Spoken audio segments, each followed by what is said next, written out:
Fourth सम को देख लेते हैं। In the figure the circle with centre P and Q, एक सर्कल P के साथ सेंटर है, एक सर्कल का सेंटर Q है, दोनों एक दूसरे को टच कर रहे हैं, कहां पर? पॉइंट R में। A line passing through R, R से एक लाइन पास हो रहा है जो दोनों सर्कल में जाके टच हो रहा है, और वो कौन से पॉइंट है? एक सर्कल में जाके A में टच हो रहा है, एक सर्कल में जाके B में टच हो रहा है। तो देखिए ये सर्कल में A में टच हो रहा है R से निकला, और ये सर्कल में B में टच हो रहा है R से निकल के। तो हमें प्रूफ करना है कि ये लाइन और ये लाइन दोनों क्या है? पैरेलल है। पहला जो क्वेश्चन है वो ये प्रूफ करना है हमें। तो मैं आपको एक छोटा सा चीज बता देता हूं। हमने पढ़ा है कि अगर दो पैरेलल लाइन होते हैं और उसमें एक ट्रांसवर्सल होता है, तो हम अगर पैरेलल लाइन के थियरम से देखें तो अगर लाइन पैरेलल है तो ये जो एंगल्स क्रिएट होंगे यहां पर, देखिए ये ऐसा एंगल बन रहा है, ठीक है, ये ऑल्टरनेट एंगल है। तो ऑल्टरनेट एंगल से अगर हमने ये प्रूफ कर दिया कि ये वाला एंगल और ये वाला एंगल सेम है, तो ये जो दो लाइन है ये दोनों लाइन क्या होंगे? पैरेलल होंगे। तो यहां पर वही चीज दिया हुआ है, यहां पर सिर्फ इस चीज को रोटेट करके दिया हुआ है। तो रोटेट करेंगे तो कुछ इस तरीके से, देखिए ये जो AP है, ठीक है, ये जो AP है वो ये वाला लाइन समझ लीजिए, एंड ये जो QB है वो ये वाला लाइन समझ लीजिए, ठीक है, और ये जो AB है वो ये वाला लाइन समझ लीजिए, ये वाला लाइन समझ लीजिए। तो अगर ये पूरा यहीं पर सेम हो गया तो हमें क्या करना है? ये वाला और ये वाला एंगल क्या करना है? कुछ भी करके प्रूफ करना है कि कॉन्ग्रुएंट है। मींस ये वाला एंगल और ये वाला एंगल प्रूफ करना है, ताकि ऑल्टरनेट एंगल से ये अगर प्रूफ हो जाए तो हम बोल सकते हैं कि ये दोनों लाइन पैरेलल है, AP और QB पैरेलल है, ठीक है ना। तो चलिए देखते हैं। तो फर्स्ट हमने जो थियरम पढ़ा है टचिंग सर्कल का वो यहां पर अप्लाई कर देते हैं पहले। तो है कुछ P R Q, तीनों एक ही लाइन में है, कोलिनियर है, तो ये by theorem of touching circle, ठीक है, ये हो गया। अब देखते हैं एक पर्टिकुलर सिंगल ट्रायंगल पे जाएंगे। पहले छोटे वाले सर्कल के ट्रायंगल में जाते हैं। इन ट्रायंगल PAR, अगर मैं PAR को देखूं ये वाले ट्रायंगल में, तो PA और PR दोनों क्या है? इस सर्कल के रेडियस हुए ना। तो अगर रेडियस है तो रेडियस दोनों क्या है? सेम है। तो यहां पर हम लिख सकते हैं कि segment PA is congruent to segment PR, और हम यहां पर लिखेंगे रेडियाई ऑफ सेम सर्कल। और आपको ये वाला पॉइंट ध्यान रखना है, ठीक है, ये हो गया। एंड अगर मैंने ये बता दिया कि ये दोनों लाइन सेम है, अगर ये दोनों लाइन सेम है, तो हमने ये भी पढ़ा था कि आइसोसेलेस ट्रायंगल में क्या होता है? दो साइड सेम होते, और अगर दो साइड आइसोसेलेस ट्रायंगल में सेम होते तो दो एंगल भी सेम होते। यहां पर अभी हमने दो साइड प्रूफ किया है सेम है, ठीक है। तो अब हम उसी हिसाब से ये वाला एंगल और ये वाला एंगल प्रूफ कर सकते हैं same.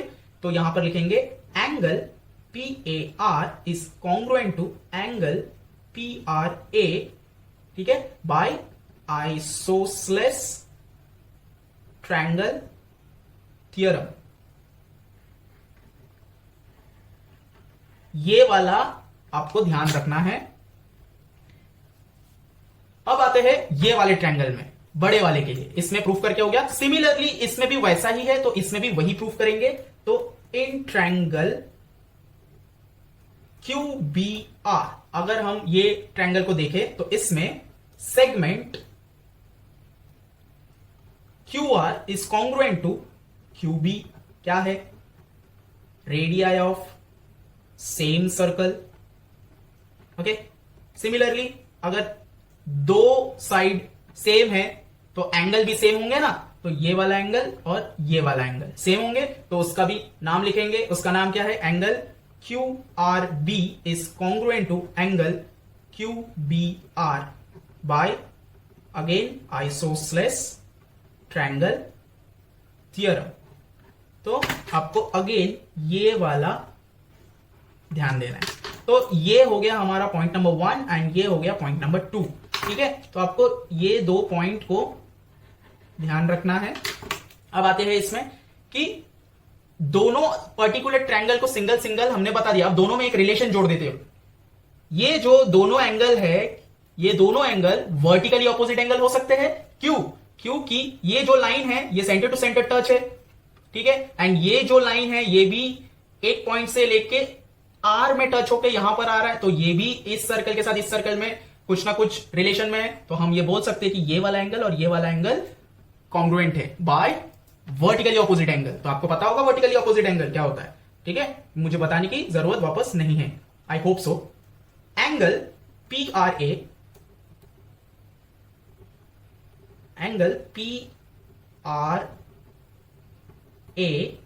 is congruent to angle QRB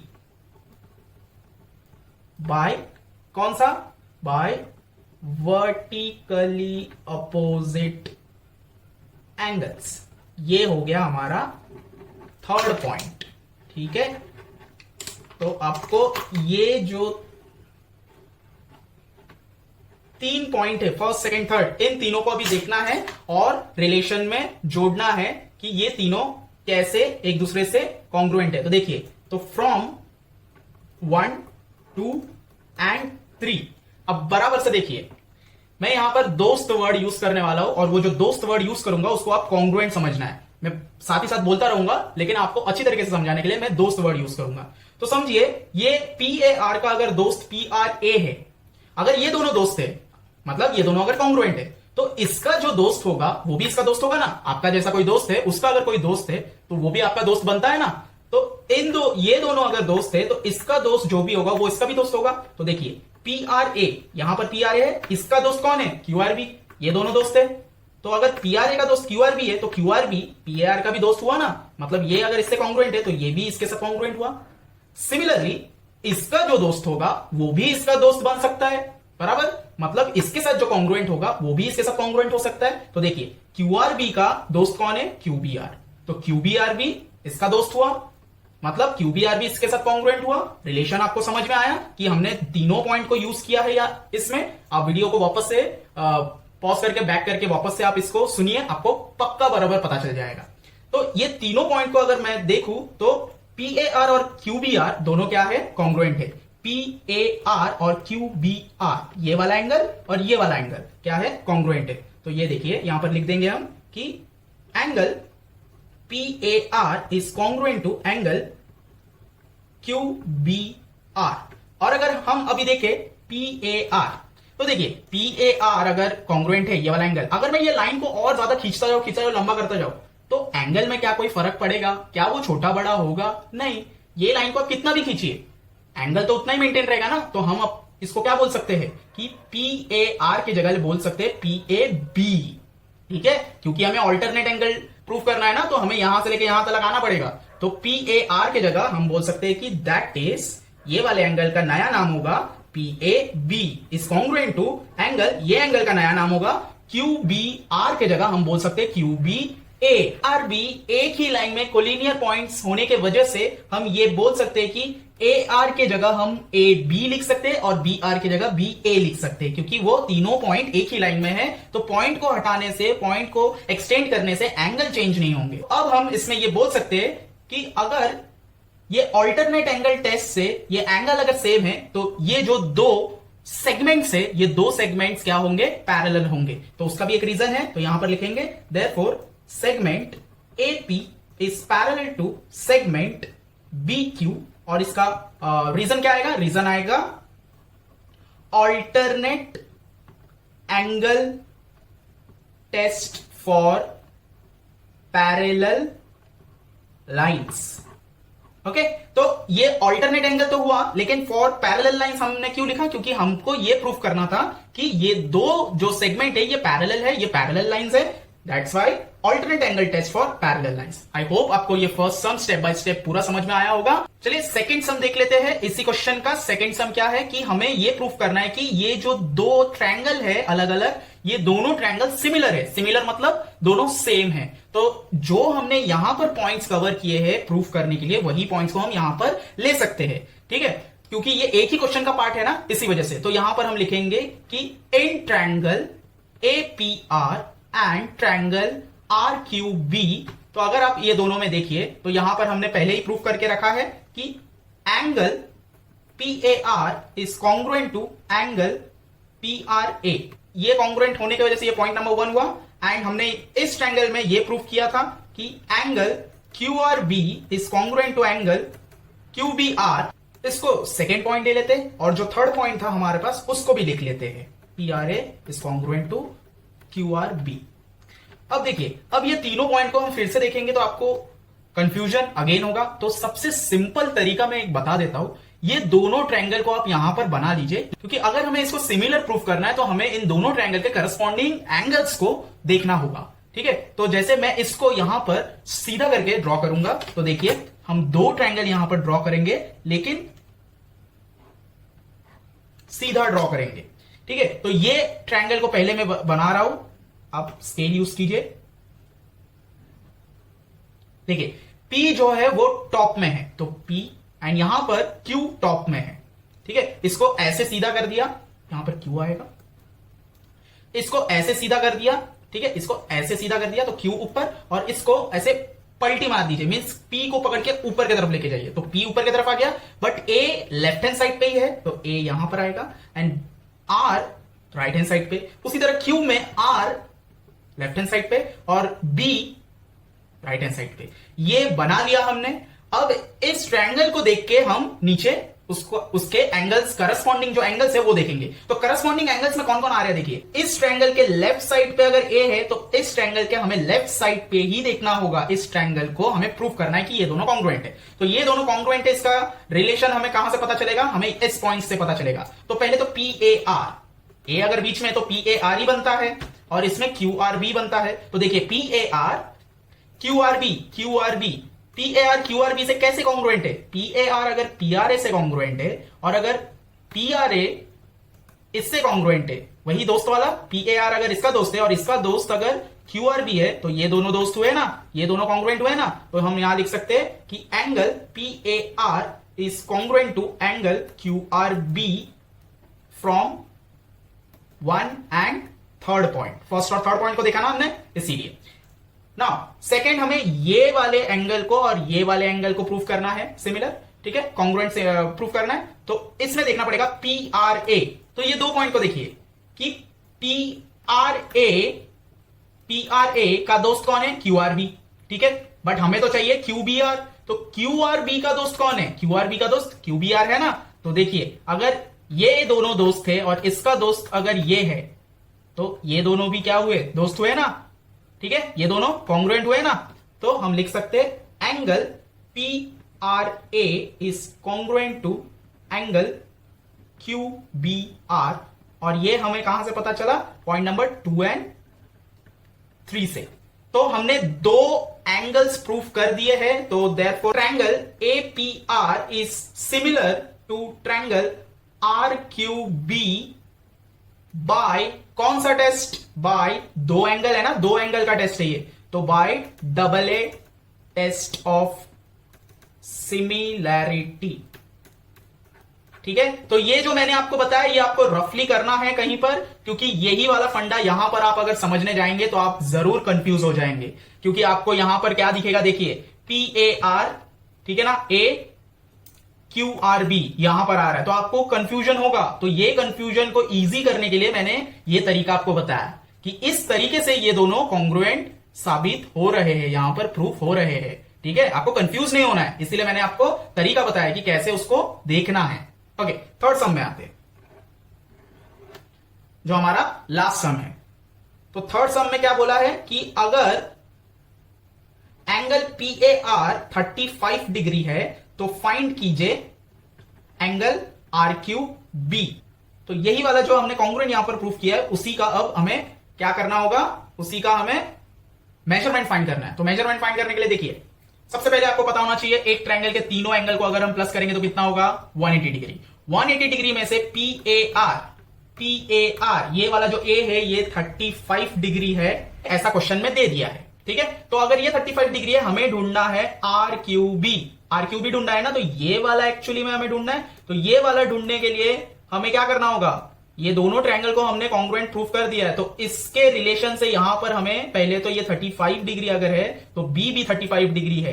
तो ये रिलेशन हमें कहां से मिलेगा, ये रिलेशन हम अगर यही 3 पॉइंट को देखेंगे तो हमें मिल जाएगा। तो हम ऐसा लिख सकते हैं कि तो फ्रॉम 1 एंड 2 अगर ये दोनों पॉइंट को हम अगर लिख ले कि angle PAR is congruent to angle PRA। अगर ये दोनों कॉन्ग्रुएंट है, अगर ये दोनों इक्वल है, तो PAR कितना है? 35 है। देयरफॉर हम ये बोल सकते हैं कि angle PAR is equals to angle PRA equals to 35 degree. तो ये वाला भी PRA अगर ये इसके साथ कॉन्ग्रुएंट है तो ये भी अभी क्या हो गया? 35 डिग्री हमने प्रूफ कर दिया। तो ये हमें मिल गया एक। यहां पर हम फ्रॉम 1 and 3 लेते हैं, 1 and 3 देखेंगे पहले, ठीक है। तो थर्ड पॉइंट पे देखें, angle PRA is congruent to angle QRB, ठीक है ना। ये थर्ड पॉइंट से हमें पता चल रहा है। तो थर्ड पॉइंट में अगर PRA अगर QRB से कॉन्ग्रुएंट है तो हम बोल सकते हैं कि देयरफॉर एंगल PRA अभी अभी जो हमने इसको 35 डिग्री प्रूफ किया है, तो PRA अगर इक्वल है QRB से, तो QRB अभी अभी क्या हो गया? अगेन 35 डिग्री, ठीक है ना। तो QRB 35 डिग्री प्रूव हो गया बाय वर्टिकली ऑपोजिट एंगल, ठीक है। तो बाय वर्टिकली ऑपोजिट एंगल अगर वो प्रूव हो गया तो ये वाला एंगल अभी अभी हमने 35 डिग्री प्रूव कर दिया है। अब हमें ये वाला एंगल कुछ भी करके 35 डिग्री बताना होगा और फिर हम तीनों एंगल को प्लस करके सम ऑफ ऑल एंगल वाला यूज करेंगे।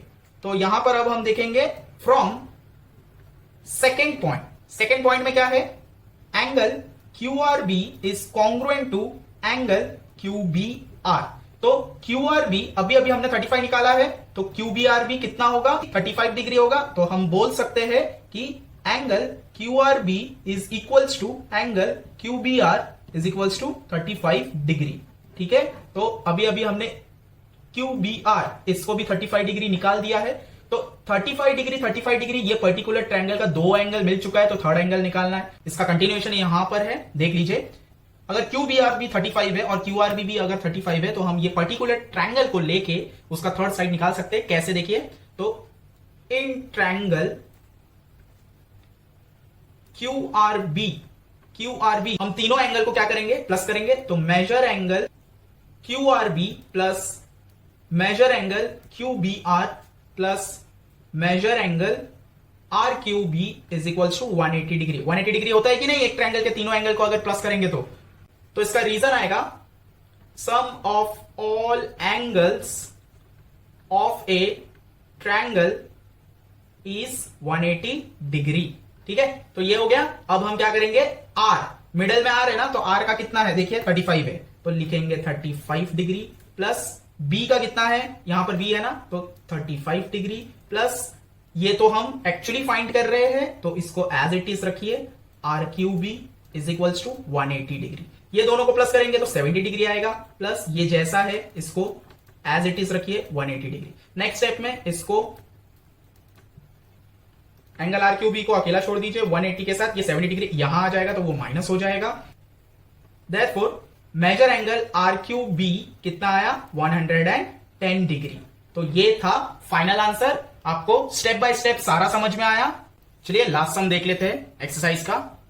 Fifth some, in the figure the circle with centre A and B touch each other at E। ये है circle with centre A and ये है सर्कल विथ सेंटर B, ठीक है। और ये दोनों सर्कल जब टच हो रहे तो वो कौन से पॉइंट पे टच हो रहे? पॉइंट E पे। Line L is a common tangent which touches the circle eight C and D। Common का मतलब एक ही टेंजेंट जो दोनों सर्कल में टच हो रहा हो, पॉइंट C पे और पॉइंट D पे टच हो रहा है respectively. Find the length of segment CD। हमें पता करना है कि CD यहां पर जो टच हो रहा है और यहां पर जो टच हो रहा है, ये C और D का लेंथ कितना है, इतना ही हमें लेंथ ढूंढना है। ये पूरा नहीं, C और D जहां पर वो टच हो रहे हैं सर्कल से वहां तक। If the radii of the circle are 4 centimetre and 6 centimetre, तो छोटे वाले के लिए हम 4 सेंटीमीटर पकड़ेंगे रेडियाई, एंड बड़े वाले सर्कल के लिए हम 6 सेंटीमीटर पकड़ेंगे। तो रेडियस बना लेते हैं। तो ये है हमारा रेडियस। ये ध्यान रखें कि इसका सेंटर और इसका सेंटर स्ट्रेट लाइन में नहीं है। अब हमें CD फाइंड करना है। तो CD फाइंड कैसे करेंगे? मैं शॉर्ट में एक बार आपको बता देता हूं। हमको कुछ भी करके इसको क्या करना है? एक रेक्टेंगल प्रूफ करना है। और अगर रेक्टेंगल प्रूफ कर दिया हमने इसको, तो क्या कर सकते हैं कि रेक्टेंगल में जो साइड्स होते हैं वो पैरेलल होते हैं, ठीक है। और वो एक दूसरे से अपोजिट कॉन्ग्रुएंट भी होते हैं। तो ये वाला साइड और यहां पर जो भी साइड आएगा वो सेम होगा, एंड ये वाला साइड भी सेम होगा। बट यहां पर क्या बोला है कि छोटा वाला सर्कल का जो रेडियस है ये 4 सेंटीमीटर है, एंड ये कितना है 6 सेंटीमीटर है। तो ये ध्यान रखना है, ये दोनों सेम तो है नहीं, तो हमें यहां पर कुछ कंस्ट्रक्शन करना होगा। तो पहले हम क्या करेंगे, पहले हम सेंटर टू सेंटर जोड़ लेंगे। क्यों? क्योंकि हमने ये एक्सरसाइज चालू करने से पहले थियरम पढ़ा है ना, touching the circle theorem. Okay, तो उसके हिसाब से हम पहले इसको जोड़ लेंगे और जो पॉइंट्स बनता है वो पहले लिख लेंगे। तो यहां से हम यहां तक ये जोड़ दिए, ठीक है। तो इसको जोड़ने के बाद आपको दिख रहा है ना कि वो स्लांट जा रहा है। स्लांट जा रहा है मतलब रेक्टेंगल तो बना नहीं है। रेक्टेंगल में क्या होता है, सीधा सीधा रहता है, यहां पर भी 90, यहां पर भी 90, तो उसके चारों कॉर्नर एक्चुअली 90-90 होते हैं। यहां पर 90 डिग्री तो बन नहीं रहा है, तो पहले इसको लिख लेते कि सोल्यूशन ए ई बी, ये जो तीनों पॉइंट है ये कोलिनियर है, और ये क्या है, एक ही लाइन में दो सर्कल के सेंटर टू सेंटर गए हैं, तो ये एक ही लाइन में तीनों पॉइंट्स आते हैं। तो by theorem of touching circle, और अगर ये by theorem of touching circle है तो हम यहां पर ये अब लिख सकते हैं कि ए सी और ए ई, आपको दिख रहा है ना, ये सर्कल का ये दोनों लाइन क्या है, रेडियस है। सेम वे इस सर्कल का भी ये दोनों लाइन क्या है, रेडियस है। तो हम यहां पर लिख लेते हैं जल्दी से कि A E is equals to A C is equals to 4 centimetre. तो ये जितना ए ई भी उतना, तो हमने लिख दिया, and B E is equals to B D is equals to 6 centimetre. Same way ये जितना ये भी इतना, ठीक है। तो ये हो गया हमारा radii of the same circle, ठीक है ना, इतना हो गया। अब इसी के वजह से हम ये भी बोल सकते हैं कि एंगल ए सी डी और एंगल बी डी सी, ये दोनों एंगल क्या होंगे, 90-90 डिग्री के होंगे। क्यों? देखिए ये सर्कल है, टेंजेंट थ्योरम पढ़ा है ना, ये सर्कल है, ये टेंजेंट है, और अगर सर्कल के सेंटर से लेके टेंजेंट के पॉइंट ऑफ कांटेक्ट तक वो जाके टच होता है तो यहां पर परपेंडिकुलर एंगल बनते हैं, और वो कौन सा होता है, 90 डिग्री। तो उसी तरफ बड़े सर्कल में भी सेम वही हो रहा है, टेंजेंट में जाके रेडियस टच हो रहा है सेंटर से, तो यहां पर परपेंडिकुलर एंगल बन रहा है। तो ये दोनों एंगल क्या हुए, 90-90 हुए ना। तो 90-90 होने की वजह से लिखेंगे हम angle A C D is equals to angle B D C is equals to 90 degree. और 90 डिग्री ये क्यों हुआ, by tangent theorem. Tangent theorem, touching circle theorem का सेपरेट वीडियो है, आप डिस्क्रिप्शन में जाइए, आई बटन पे क्लिक कीजिए, आपको थियरम मिल जाएंगे, वीडियोस मिल जाएंगे, आप देख लीजिए, आपको पूरा समझ में आ जाएगा। तो ये लिख दिया। ये लिखने के बाद अब हम बोल सकते हैं कि इन क्वाड्रिलेटरल ए, ठीक है। अब ए से हम बी नहीं जाएंगे, क्यों? क्योंकि हम तो इसको रेक्टेंगल प्रूफ करना है ना, तो रेक्टेंगल के लिए हमें क्या जरूरत है, एक स्ट्रेट लाइन जरूरत है। यहां पर वो परपेंडिकुलरली 90 डिग्री पे आना चाहिए, तो हम एक और यहां पर कंस्ट्रक्शन करेंगे। अब यहां पर जो हम लाइन बना रहे हैं वो इस लाइन के साथ क्या होना चाहिए, पैरेलल होना चाहिए। तो ये मैंने एक कंस्ट्रक्शन एक्स्ट्रा कर दिया, और देखिए अब अगर मैं इस लाइन को छुपा दूं तो आपको ये रेक्टेंगल शेप में दिख रहा है कि नहीं, तो अगर दिख रहा है तो यहां पर अब हम क्या कर देंगे, पहले से डाल देते और यहां पर एक नाम लिख देते एम। ओके, तो ये पॉइंट हो गया। तो हम अभी लेंगे इन क्वाड्रिलेटरल, कोई भी फिगर में अगर 4 साइड होता है तो उसको क्वाड्रिलेटरल बोलते हैं। जब तक वो प्रूफ नहीं होता तब तक हम उसको नाम नहीं देते, तब तक उसको क्वाड्रिलेटरल ही पढ़ते हैं। तो इसको फिलहाल हम पढ़ेंगे in quadrilateral A M D C. A M D C में पूरे एक रेक्टेंगल के अगर चारों एंगल को मैं प्लस कर दूं तो कितना होता है, 360 डिग्री होता है, ठीक है। तो एंगल, सारे एंगल्स को हमें प्लस करना है, तो लिखना पड़ेगा, ए से चालू कीजिए, जिस फॉर्मेट में यहां पर आपने नाम लिखा है उसी फॉर्मेट में जाइए। Angle A M D plus angle M D C plus angle D C A plus angle C A M is equal to कितना, 360 डिग्री। देखिए एम डी सी ए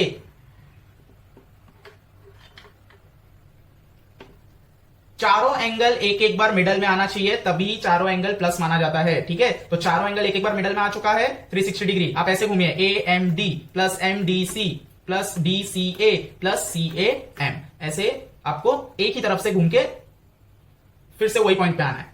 तो ये हो गया 360 डिग्री। और ये क्या है? ये है sum of all angles of quadrilateral is 360 degree. AMD कितना है? 90। AMD यहां पर ये 90 है, क्यों है? क्योंकि हमने इसको कंस्ट्रक्शन किया है ना, तो रीजन में हम लिखेंगे तो 90 पता चला। एंड MDC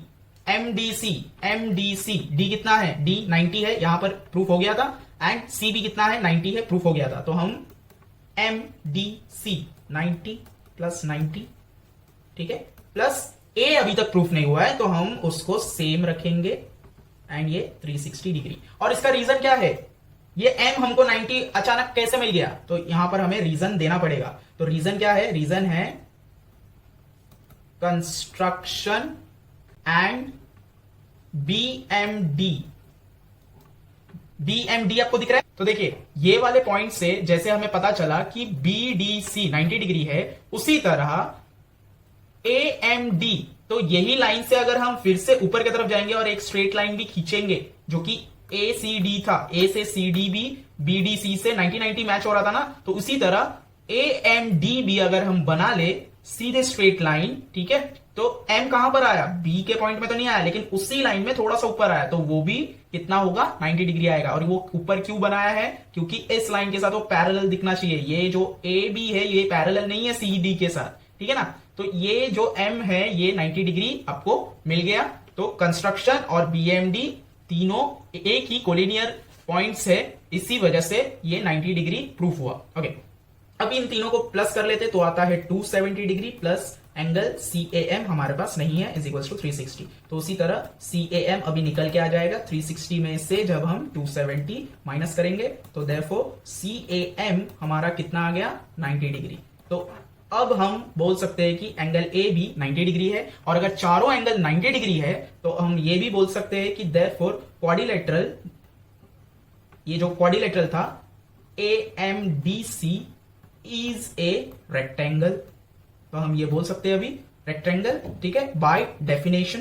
डेफिनेशन का मतलब होता है कि अगर चारों एंगल 90-90 डिग्री के हैं तो या तो वो स्क्वायर है या तो वो रेक्टेंगल है। अब अगर स्क्वायर होता तो सारे साइड सेम होते, इसीलिए हम उसको स्क्वायर बोलते हैं। लेकिन यहां पर हमें दिख रहा है कि इसके ऑपोजिट साइड्स अलग अलग है, एक बड़ा है तो एक छोटा है, तो ये ऑब्वियसली स्क्वायर तो नहीं माना जा सकता, ये रेक्टेंगल ही है।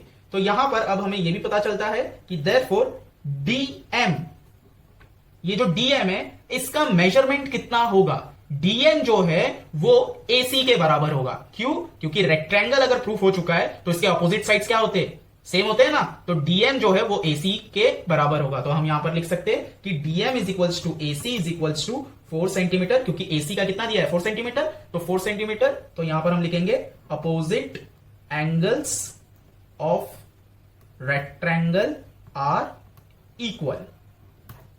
सिंपल था। अब हम देखेंगे BM कितना है। तो BM जो है वो DB में से हम जब DM माइनस करेंगे तब हमें BM फाइंड होगा। BMD अगर तीनों एक ही लाइन में BM प्लस MD करेंगे तब जाके DB मिल सकता है पूरा, ठीक है।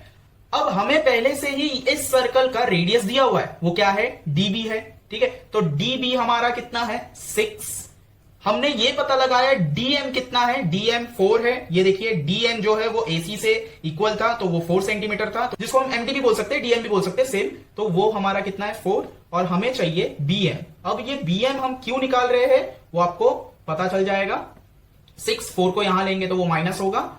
एंड BM हमारा कितना निकल के आया? 2 सेंटीमीटर, ठीक है। तो BM जो है वो 2 सेंटीमीटर है।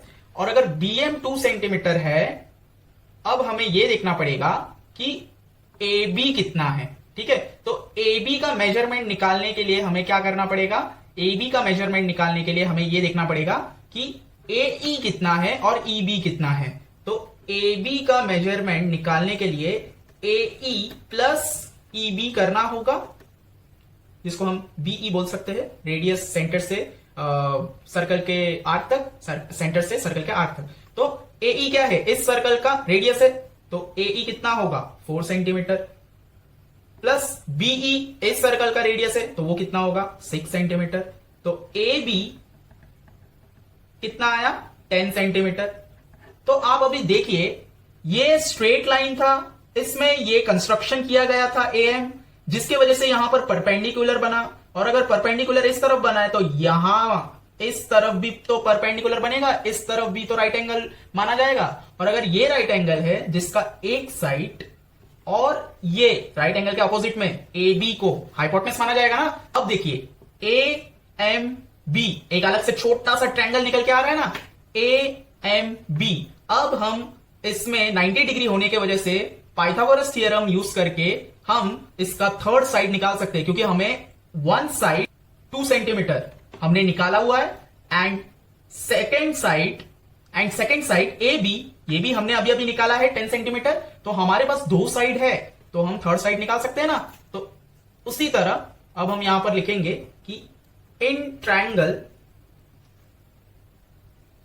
AMB, ध्यान रखना है कि M मिडल में आना चाहिए, क्योंकि M 90 डिग्री है, ठीक है। इन ट्रायंगल AMB, एंगल, ये ट्रायंगल का नाम हुआ, अब एंगल मेजरमेंट बता रहे AMB।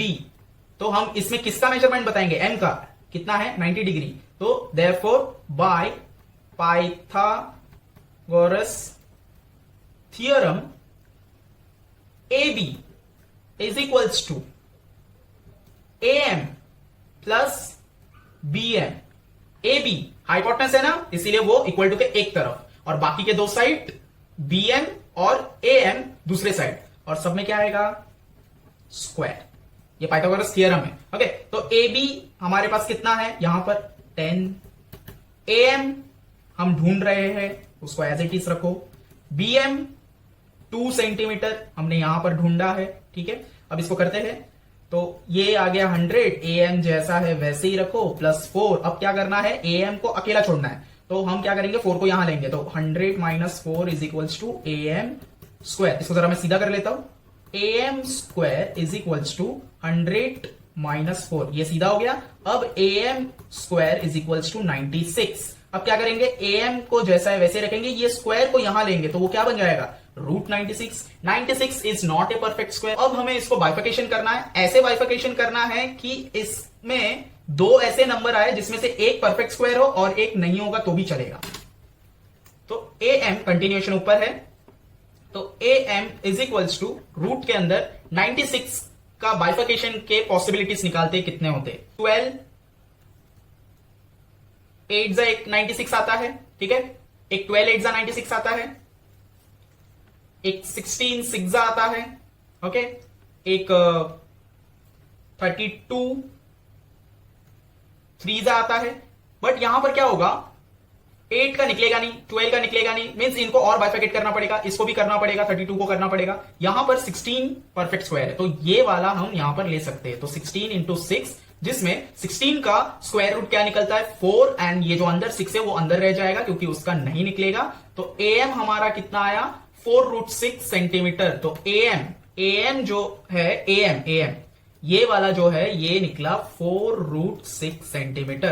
तो उसी तरह CD भी कितना होगा, अगर AM 4√6 सेंटीमीटर है तो CD भी कितना होगा 4√6 सेंटीमीटर ही होगा। क्यों, क्योंकि ये रेक्टेंगल है और उसके ऑपोजिट साइड्स क्या होते हैं, कॉन्ग्रुएंट होते हैं। तो हमें वो इधर लिख के बताना होगा कि CD is equals to AM, क्यों, opposite angles of a rectangle are